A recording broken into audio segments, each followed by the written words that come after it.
verses greater than my verses that I fight against. Faith can move a mountain, still my flesh is what I'm fighting with. I fight against the slightest chips on shoulders I confided with. No, they want an L, but I see more windows than a pilot trip. My God has been my guidance in my darkest times that I'll admit. When it can't be my God, cause changes come, that change I'm tied with. I bind it with those times I spent in a room with thoughts my mind ascend. They laughed at the dreams I couldn't pay attention, couldn't kill my vibe, I vibe within. Buhos ang ulan kanina pa. At dito mga kapatid, buhos ang pagmamahal ng Panginoon. Nagkamali ka man, broken ka man, coming here. Again, Jesus is telling you, huwag ka nang mawala.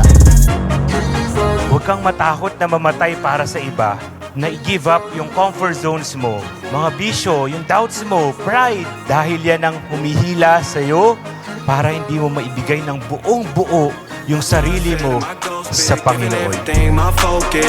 Kung magaling ka magmahal sa community, kung magaling ka magmahal sa area mo, dapat magaling ka din magmahal sa ibang mga tao, even outside the community.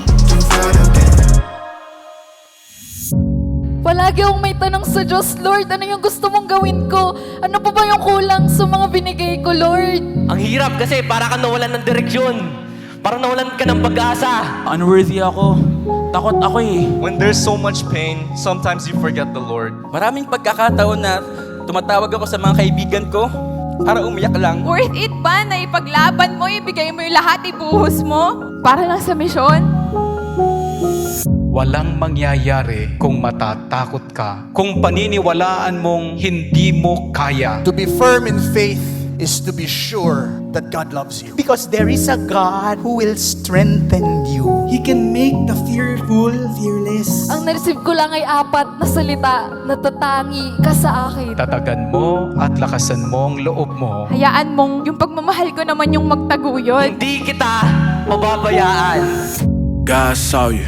If nobody else noticed, you made it through those storms. Now I pray you keep it focused, not on work, not pursuits. I'm talking soul, I'm talking truth, talking Christ gave up his life. I'm talking chose, I'm talking you. By the cross we made new, by his stripes we are healed. Name a story, greater story, where the innocent is killed for the bill of the ill. But the darkness shall not reign. On that day is blurring red, and all of heaven screamed his name. Every thorn that filled his crown, every step was filled with pain. From across his body hung, and from that cross was saving grace. Forgive us, Father, we knew not that this King was here to stay. This kind of love, a mighty power, took the keys from every grave. It's the King, it's for him, it's his glory, it's his fame, it's his church, it's his bride, it's that cross, it's his stage. It's for him, it's for Jesus, it's for hope. People need him, be the hands, be the feet, here on earth, be the kingdom.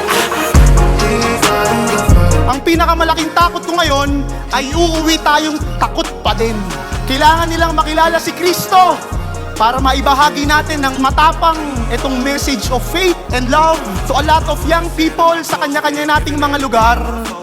Be not afraid. They know this, I'm on the gas, no posting, so